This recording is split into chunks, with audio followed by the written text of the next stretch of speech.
meeting of the Terre Haute City Council, 6 p.m. Thursday, October 3rd, 2024. The first item on the agenda is a moment of silence, which will be led by Fire Chief Derek Scott, and a moment of silence and the Pledge of Allegiance led by Fire Chief Derek Scott. Can we all bow our heads for a moment of silence, please?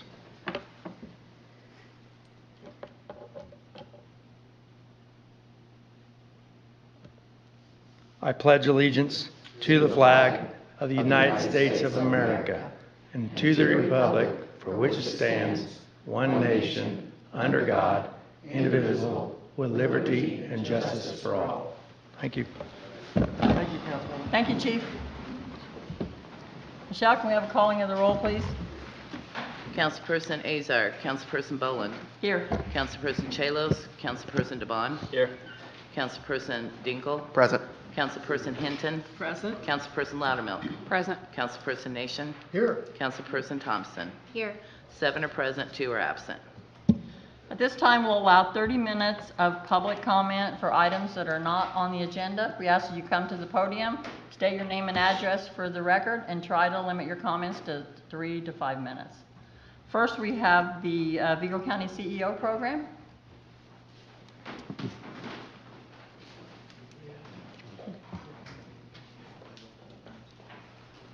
And tell us who you are.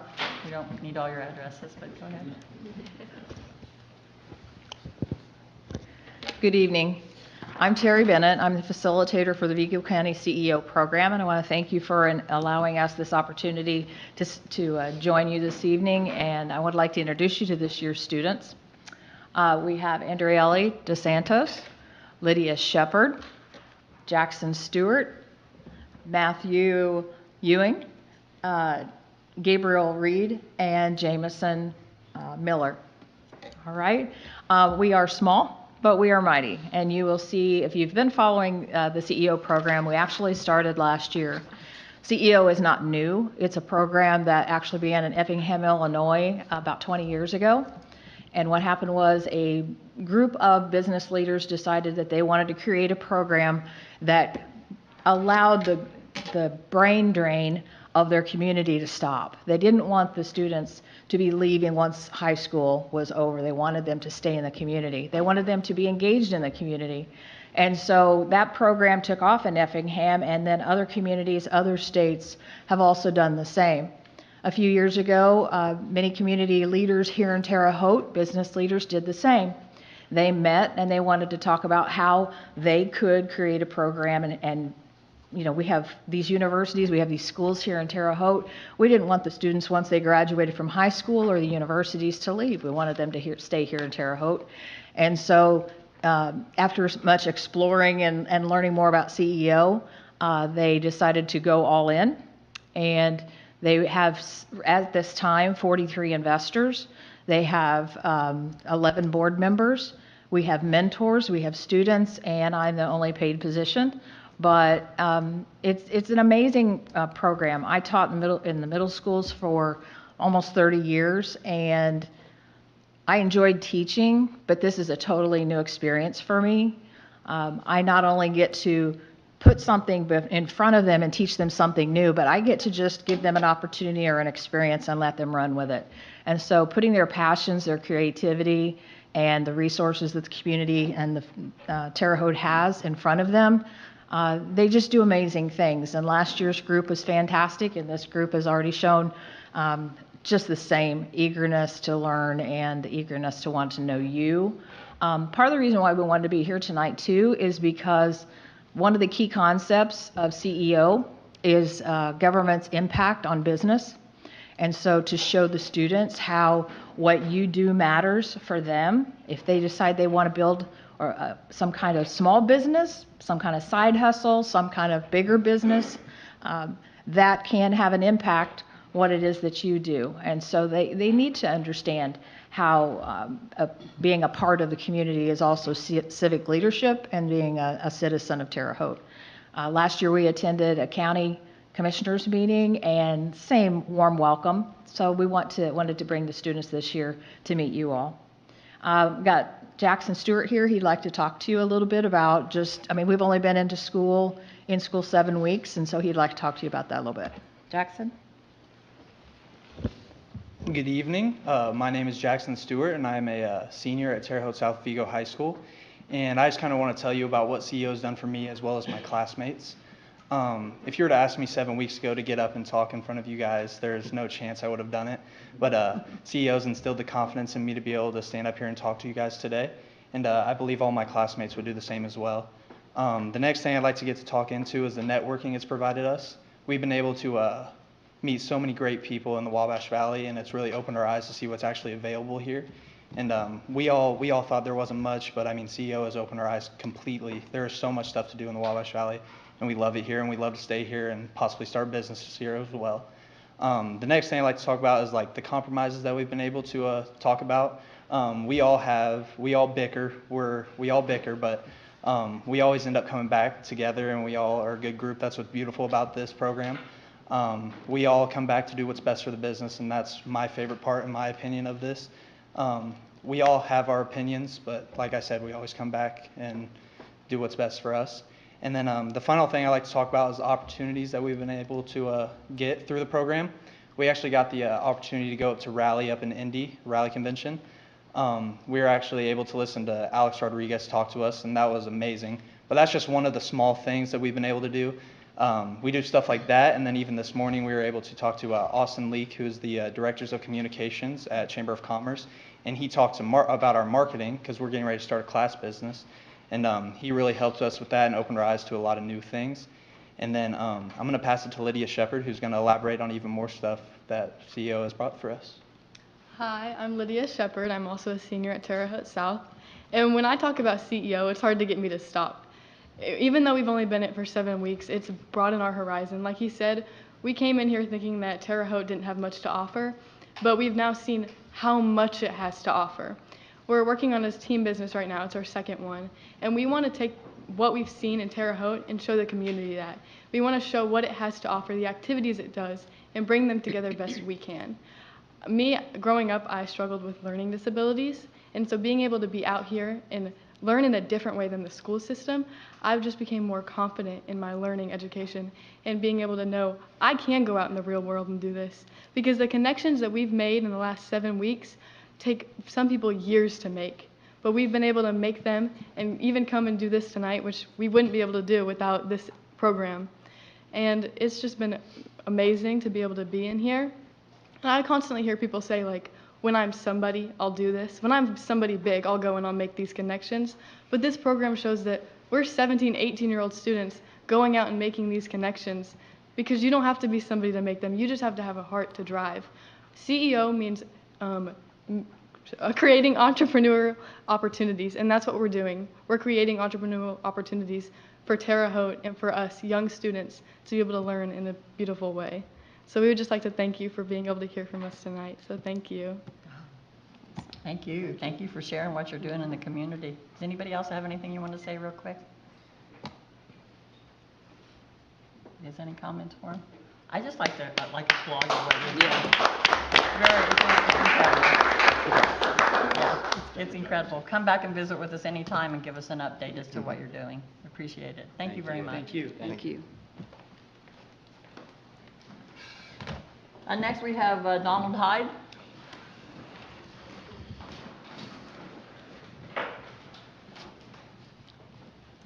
Yes, my name is Donald Wayne Hyde, live 1411 Poplar Street, Terre Haute, Indiana. Yeah, boy, I'm an impromptu speaker, but this is really going to put me to the test. I'm going to change a little bit of what I was going to say, and for the people that are in this room that I'm really talking to, I'm not talking to you really, but you're going to hear it anyway. I have been doing a history of the Vigo County schools for more than 40 years. It's like putting together a gigantic jigsaw puzzle. I've got the beginning done really well. It began in 1852. And there was a mayor in 1852. Mind you, 1852 I'm talking about. He served 4 terms as mayor. And what he was able to do affects not only this city, but the entire state, nay, the entire world. He invented public education from the ground up. It didn't exist when in 1852. If you were rich, you could hire people to tutor your kids. If your wife had the time, she could tutor them. But there were very few schools, and only the upper class could go to them. He was a mayor that wanted to see if tax dollars could be used on public schools. And it went all the way to the Supreme Court. And the Supreme Court said, yes, it could. But it took no less than 5 years for that to happen. And the first public education in this city or anywhere else, well, not anywhere else, I don't know, I'm not done that much history on it, but I know this much is true. The fall of 1859, he was still mayor. And he got that through. The Supreme Court said, yes, you can spend tax dollars on it. And they opened up the first public schools. Now, back in those days, if you were 5 to 12 years old, you probably could go to school. And if you were older than that, it's up to parents to send you or not send you. Sometimes it was hard. They had to have you on the farm. It was a different world than what we have now. But I assure you that a man that nobody can name, including me right now, I only know the name. I only know his last name because the school was named after him. It should have been named after him. There should be a lot more named after him. And if you don't believe me, I don't care. Look it up.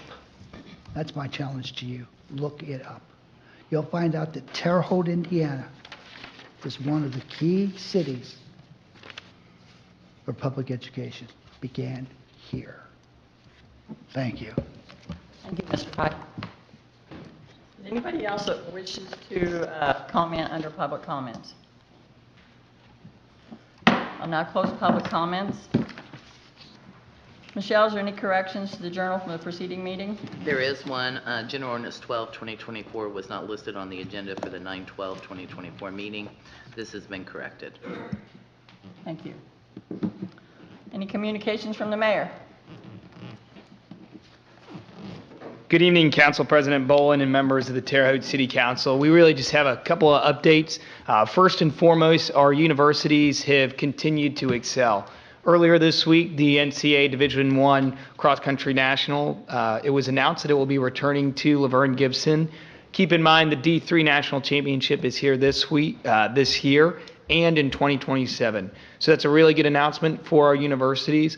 But also, today we did a groundbreaking on Rose Holman's Innovation Ventures Grow. This is a $100 million project that blends medical technology, Union Health, and Rose Holman Ventures to our community. There are already companies discussing future partnerships with that, so we hope to see continued economic growth there. Later this month, there will be a groundbreaking for ISU's $66 million investment to their college. So really strong investments across the board from our universities, and we're thankful for that. Also, earlier this evening, the City of Terre Haute put out a press release. It has been confirmed that the EPA will be providing financial support for what some folks know as 19th and Beach, to the younger audience and to our seasoned audience, Columbian and Ameling site. It is a very sad story what occurred there, but what we do know is we reached out to the state and federal government about 8 months ago. We've been really pushing this process, and it has paid off. What I'd ask for this council is you're going to get a lot of questions. What we can say now is there will be increased testing and activity in the coming weeks. Also, in the coming weeks, we will do a full press conference. We'll provide a frequently asked questions sheet to the community. We will have a website set up for any questions on the project. This is a federally funded project. It is not coming from local tax dollars. And we want to be very clear and thank the presidential administration and the EPA for continuing to invest in Terre Haute, Indiana. Lastly, the Mayor's Youth Council, it was announced, I think 2 days ago, received the My Community, My Vision grant. What is that grant? Well, they would like to renovate one of our parks. They are going to fundraise anywhere from $5,000 to $25,000. That amount has not been set yet, and they will set that amount. For every dollar that they fundraise, if they hit their goal, the state will double that total amount. So if they raise 25 grand, the state will put in 25 grand to their community project. There were only 4 Mayor's Youth Council selected across the state of Indiana. I'm very quickly going to read the essay that they submitted. They do a lot of this work on their own. You're probably not going to see me update you on the Mayor's Youth Council in the future because they're going to start coming in a couple of times throughout the year. Terre Haute, Indiana is a community founded upon collective strength and working together towards a common goal. The type of people who live in Terre Haute is a wide variety, including families, young adults, the elderly, children, and many other racial and ethnic demographics. However, one prevailing issue over Terre Haute is that of poverty. The average household income level of individuals in Terre Haute is over $20,000 less than the Indiana average, according to the 2020 census. So how can this Mayor's Youth Council combat that? Figuring out a solution to the problem of poverty in Vigo County is the ultimate reason we are applying for this program. People in poverty can find food and shelter through other organizations, but they are rarely granted luxury experiences that allow them to feel truly valued in the community. We hope to use these funds that we raise and receive from this program to implement our project in the community. We're applying for this grant because we have a passion for helping our community in whatever way we can and assisting the youth around us in an accessible manner that is available to everyone despite their economic status. Creating a specifically youth-serving project is important to us because we are still youth in the community and can see the gaps in resources, and we hope to fill those gaps. We are also interested in this grant as a way to be involved in local government and to go through some of the important budgeting decisions that small-scale government must go through, along with the decisions and implementations of solutions to a problem the community feels has not been addressed yet. We hope to learn valuable lessons such as communication skills, fundraising skills, capital stacking, and others. Terre Haute is founded on the principles of collective strength and a mutual hope to develop a progressive and open-minded environment for all of our residents. Currently, the hope for change is there, but there's an overall lack of resources. Our project proposal is one that will serve the children in our community and provide a resource for adolescents to use despite their economic standings. Our project proposal is an aquatic feature or a playground equipment overhaul that would benefit the youth in Terre Haute. Both of the potential projects ideas would feature accessible equipment because our vision is one that serves all youth in Terre Haute. We want our project to stand out with creative colors and themes such as an ocean-themed water feature or one that is forest-themed with sculptures of raccoons and foxes to evoke a sense of overall joy in the users of this feature. The feature would most likely be in a small neighborhood park in order to benefit the youth in that area. Some examples are Thompson and Coy Park. The methods we will go about to execute this project are splitting the council into separate groups, fundraising, and design. In summation, the council aims to fund a water feature or playground equipment that will benefit adolescents in our community in an accessible and sustainable manner. To do so, the council of 20 members will work to fundraise and design a project that will be most beneficial to Vigo County because overall, our vision is for the future of our community. We're really looking forward to that project. Of course, we have a Hertz Rose groundbreaking coming up. Once we have that date, we'll let you know. But it's very important. I think we saw here today continued youth involvement. And I'm happy to say whether it's CEO or the Mayor's Youth Council, the Vigo County School Corporation is really taking that to heart. So thank you and looking forward to the rest of the meeting. Thank you, Mayor.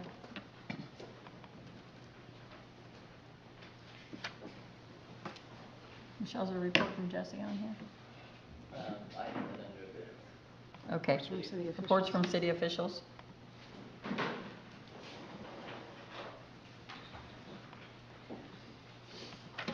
Good evening, President Boland and members of the council. Jesse Tohill, Director of Public Works with the City of Terre Haute. This is just kind of an update for you. Early in September, 2 members of the cemetery board came to the council and provided some of their experience so far as board members. There was considerable interest from the council and a little bit of concern as well. So I just wanted to sort of come and provide a record from the city so far as the progress we've made, the projects we've worked on at the cemetery department. I know that I think it was many of you said you were going to reach out to them. I actually went to the board meeting yesterday and sort of gave them this same sort of update. So one of the issues that they discussed was the fence along the west side of Woodlawn Cemetery missing. So yes, January 14th of 2024, a driver hit a patch of ice and took out about 72 foot of kind of like iron style fencing there. Police report was prepared. January 30th, police report was sent over along with an estimate of the repairs of about $16,500 to our insurance company to proceed with a claim on the driver. The driver did not have the insurance to cover that. There was some question from the cemetery board members about the city filing an insurance claim under our own sort of property and casualty insurance. Just know that we have a $25,000 per occurrence deductible, so this loss did not meet that deductible. So, you know, we kind of had, I guess maybe that was strike two on getting the fence repaired, and we kind of, I won't say we put that on the back burner, but we kind of let that one simmer and sort of moved on to some other projects. Cemetery had a pretty good backlog of dead trees and dead branches. We mobilized both the street department, Terre Haute wastewater utility, and cemetery themselves to knock out a lot of that dead matter that was in the cemetery. We had actually received some feedback from a citizen about there's like a short retaining wall on the north side of Woodlawn Cemetery going west from the corner of 8th Avenue and US 41. Part of it was kind of held up with like cinder blocks. I encourage you to go to Google Maps before it's been updated and just sort of have a look at it. I mean, there was loose blocks just sort of laying around. It looked like an easy, inexpensive, just sort of upgrade to the cemetery. Again, we used internal labor and just a little bit of money, and you know, it's got all new retaining block against that side. So this council actually passed an ordinance to raise service fees for the cemetery to put them in a better position going forward to be able to fund some of their own projects. So August came around, cemetery was struggling with some old equipment. Lawnmowers were breaking down, they were getting behind. We were often having to ask for other departments to chip in to get the mowing done. The mayor got creative with some funds and purchased the cemetery 3 brand new Kubota mowers. So they were thrilled to have those. They put them right to use. So back to the fence. So we've got a lot done, but right, we'd sort of just been a lot of discussion about this fence. I drive by it if I choose to take that route and risk the railroading there. Drove by it frequently. So what we ultimately decided to do was that let's just go ahead and purchase this fence and let's just install it again with our own skilled labor force. So early August, the fence was ordered. It actually arrived, I think, Monday or Tuesday, and it's in the ground today, and you can barely even tell. You know, they had to do a little bit of searching to find something that matched, because apparently that fence was kind of like the end of a run, or, you know, somewhat donated, you know, so it wasn't easy to match. The fence is back in place. So we're good there. So 2025, sort of the bigger issues that we're looking at for 2025 is, of course, the chapel and the old train station, out at Highland Lawn. We are already looking at those projects to find some money. As when I was out there at the board meeting yesterday, there's the pillars outside at the station there that's used as the office. They're trying to wrap limestone columns with plaster, and it's just like one sort of failure after another. So we're keeping our eyes on the cemetery and all departments. We're getting creative to do things cost efficiently. If there's any questions, I would be happy to try to answer them for you. Anybody have any questions?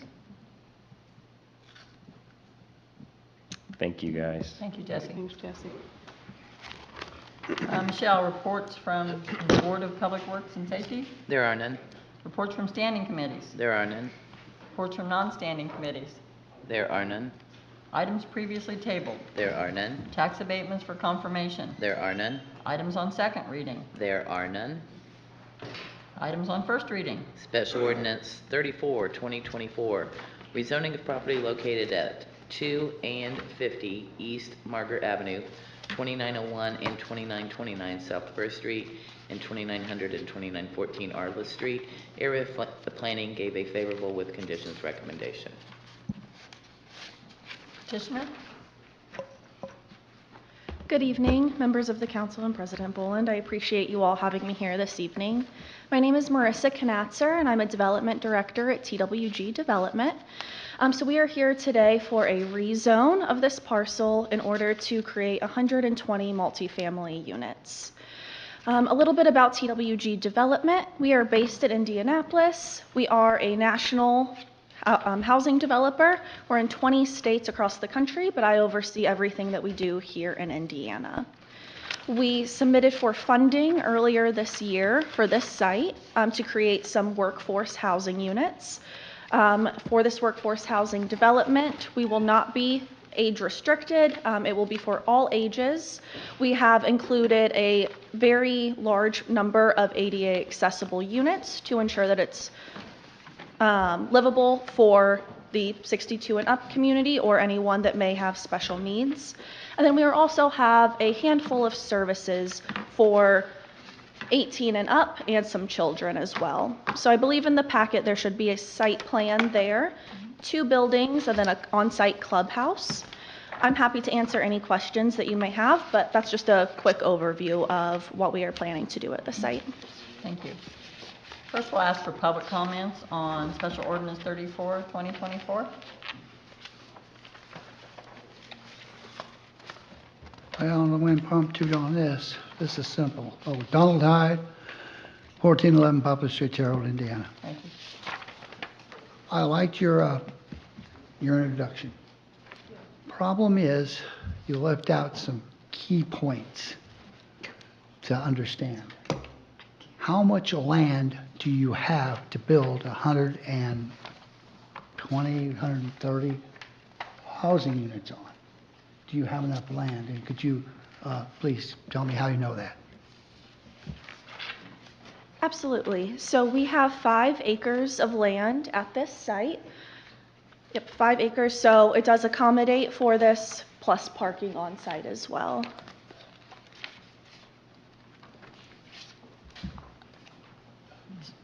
She answered your question, right, Mr. Hyde? No. I thought she did.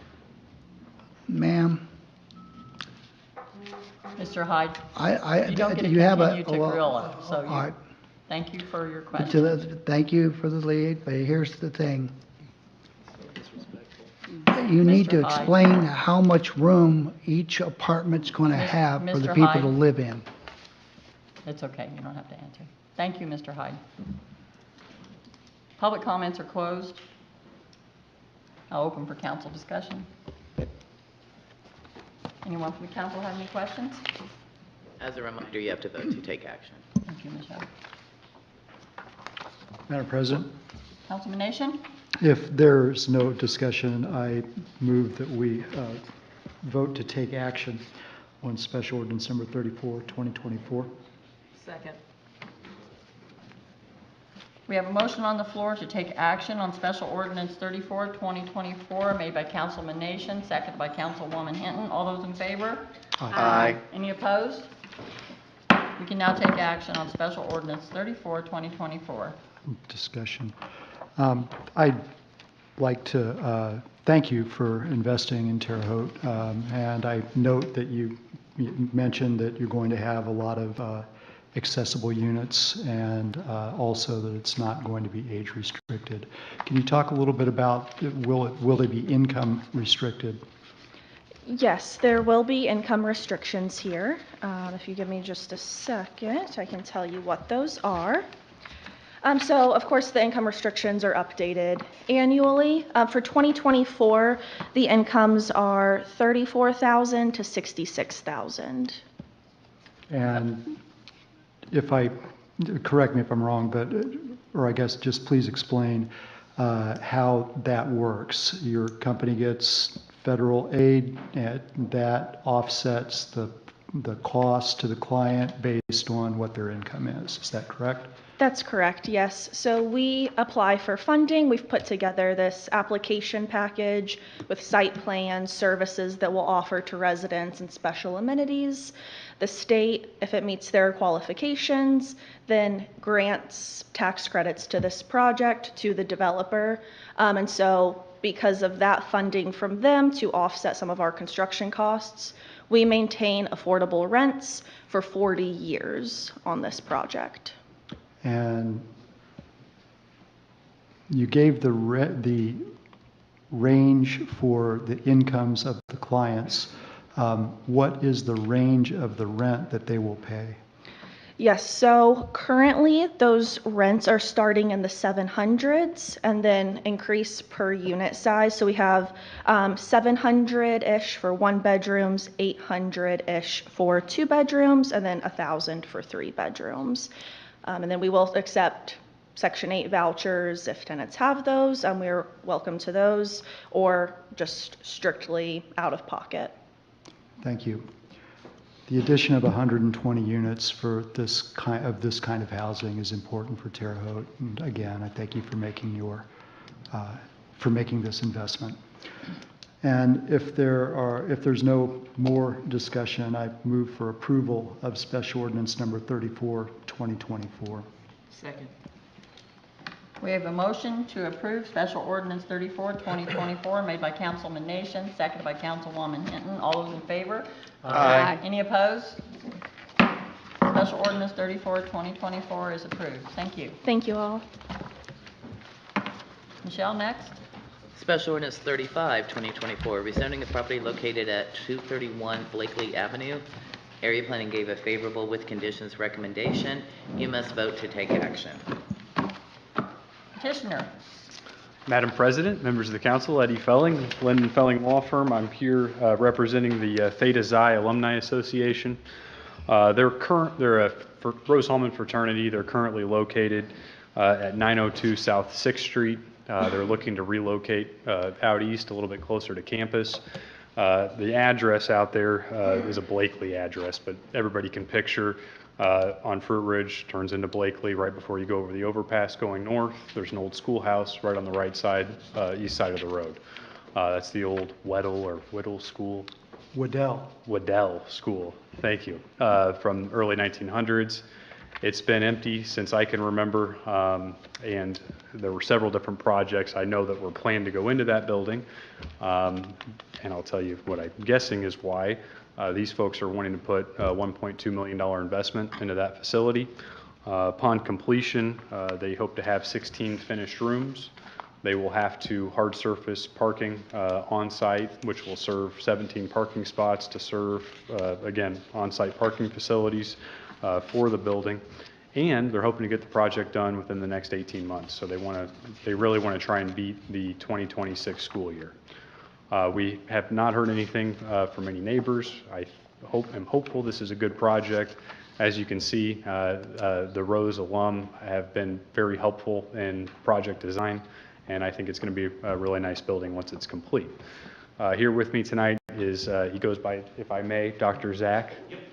25-year, he's in his 25th year of teaching at Rose-Hulman, and he is the House advisor for the local chapter. So I'm happy to answer any questions. Dr. Zach's here as well. Thank you. Anyone from the public wish to comment on Special Ordinance 35, 2024? Donald Hyde, it was well explained. I think, and I know exactly what building they're going to save. That's a historical landmark, so as far as I'm concerned, I'm all for it. Thank you, Mr. Hyde. Anyone else from the public wish to comment? We'll close public comments and open council discussion. Council? Anyway, Madam President. Councilwoman Loudermilk? Oh, no. I'd like to make a motion that we take action, vote to take action on Special Ordinance 35, 2024 as presented. Second. We have a motion to take action on Special Ordinance 35, 2024 made by Councilwoman Loudermilk, seconded by Councilman DeBon. All those in favor? Aye. Any opposed? We now take action on Special Ordinance 35, 2024. Discussion. Discussion? Councilman Nation? I'd like to thank the Theta Xi chapter of Rose-Hulman for figuring out someplace else to go. This will be a significant move for my district, which is Farrington's Grove, which has been their home for decades. I'm very familiar with the Theta Xi house in its current location and current condition. And I'm also familiar with the Waddell School. This is a building that has needed a $1 million plus restoration effort for a long time. Being out on the east side and it's in the location that it's at, that would just right down the Heritage Trail from Rose-Hulman, that would seem to be a good fit and a good location for this fraternity to go to. I just wanted to say some nice things, and that's it. I yield. Any other council discussion? Madam President, Councilwoman Loudermilk? if there is no more discussion, I'd like to make a motion that we approve Special Ordinance 35, 2024. Second. We have a motion to approve Special Ordinance 35, 2024 made by Councilwoman Loudermilk, seconded by Councilman DeVaughn. All those in favor? Aye. Any opposed? Special Ordinance 35, 2024 is approved. It looks gorgeous, by the way. Yes. Thank you very much. Looks very Thank nice. you all. We Thank appreciate you. it. Michelle? And the last one of the evening, Special Ordinance 36, 2024, rezoning a property located at 145 Voorhees Street.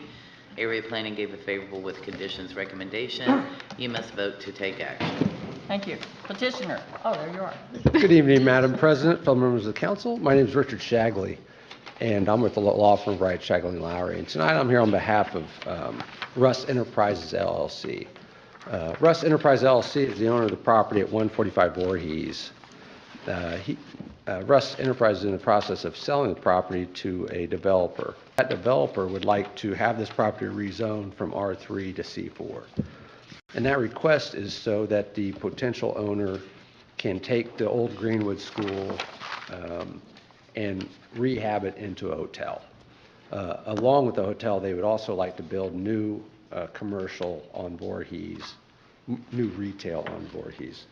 In the packet I provided, there was a mention of possible storage units, and speaking with the potential owner this evening, prior to the meeting, that is a possibility if all goes as planned. And I think we can agree, we've all been by Greenwood School. I applaud the potential owner, but the likelihood of all is going as planned. If the storage units do come, it'll be down the road at a later date. In discussing this with him, there is a potential for more parking than necessary, than they project for not only the retail but for the hotel. The area plan staff gave a favorable recommendation to the Area Plan Commission. The Area Plan Commission gave it a favorable recommendation to you tonight. There was no one in opposition at the meeting last night. It was a rather brief discussion, which results in favorable recommendation. I am here tonight to answer any questions you may have. Thank you. Anyone from the public wish to comment on Special Ordinance 36, 2024? Donald Hyde, 1411 Poplar Street. One was really compact, understood. I'm afraid I did not get where the building is you're talking about, and I know Vigo County very, very well. I've done books, been writing books on the schools. You mentioned that it was a school at one time. I'd like you to comment on that. Three birds. That crossing Green. No clue. It was Greenwood School back in the day. It was Greenwood School back in the day? Yeah, and then it was Free Birds, it was been something else. It's been vacant for a few years. Man, I'll tell you what, I'll have to go look at that area because you guys got a place I didn't even know existed. And I studied it. Now, the school you're talking about, that I've heard of. Yeah. But it's been Address the closed for council, years. please. For a long time. Yeah. Yeah. I imagine the potential buyer will have some signage to alleviate others in the community who don't know where it's located. Anyone else in the public wish to comment? I'll close public comments and open council discussion.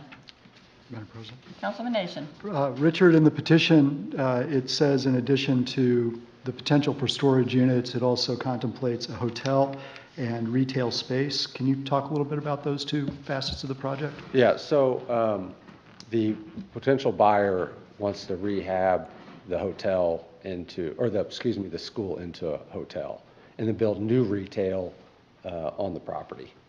The potential buyer has gone through the building with someone knowledgeable in that area. They've obviously given the green light, and they've made an offer of purchase of property contingent upon the rezoning tonight. So the retail facet of it will be new construction? That's correct. Along Voorhees, along the north Correct. side of the property? Yeah. Okay. You know, this is another old school building that has needed a next use for a long time. Yeah. I'm delighted that Russ is willing to step up and take this on. Russ's buyer is willing to step up and take this on. Oh, okay. Yeah. Well, regardless, that someone has Yeah. decided to step up and take this on. I had the opportunity to tour the building about a year ago and saw that it's in great shape, honestly. Yeah. And thought that it would make that it has great potential for a next use and for rehabilitation. Yeah. On that note, if there is no more discussion, I move to take action on Special Ordinance 36, 2024. Second. We have a motion to take action on Special Ordinance 36, 2024, made by Councilman Nation, seconded by Councilman DeBon. All those in favor? Aye. Any opposed? Discussion. Richard, I can't tell you how many times I've driven by that and thought, I wish someone would do something with that building. And so then I drive by again and I see it's got a for sale sign on it. I'm encouraged, and I'm really encouraged tonight to be able to support this. Well, thank So you. Thank you. So I expressed some, No, you're fine. I didn't get. I just wanted to make one There you quick go. comment too. Since Counsel. it is on the National Historic Register, putting some signage out there might be Yeah. nice if they can do that. Well, Showing that was Greenwood, just something yeah. small out A there. plaque of some sort, yeah. Or, You see it, I mean, I think you see that with most of these projects that either on site or take a renovation of the existing building. I think you just see make that. some of them older residents in there feel. Yeah. I yield, go ahead. Thank you. Councilwoman Hinton? Madam President, I too have had high hopes for that building. In fact, I shot a video when I was campaigning in front of it, and the owner was not happy with me. But maybe I helped him. I'm sure that video went all over the world. But I'm hopeful that this project will come to fruition. I can't wait to see pretty pictures like the one we just saw for the other school and the plans developed for the retail space. And that they stick to the plan as we are Yeah. voting on tonight, and it doesn't become something else. Hopefully Plan B. Well, you wouldn't have gone this far without going through the building and realize that it's possible. Yeah. So, I yield. Anyone else? Madam President, Yes. I move to take action on special ordinance number 36, 2024. Second. We've already got a motion. We've already got taken a motion action. to take action. Motion Yeah. to Move for approve. To approve special ordinance number 36, 2024. Second. We have a motion to approve special ordinance 36, 2024, made by Councilwoman Hinton, seconded by Councilman Dinkle. All those in favor? Aye. Any opposed? Special ordinance 36, 2024 is approved. Thank you, Mr. Shepard. thank you very much. Michelle? Move to adjourn. Second. We have a motion to adjourn made by Councilman Nation, seconded by Councilwoman Hinton. All those in favor? Aye. Any opposed? Meeting is adjourned. Thank you, everyone, for coming out tonight. Be safe going home.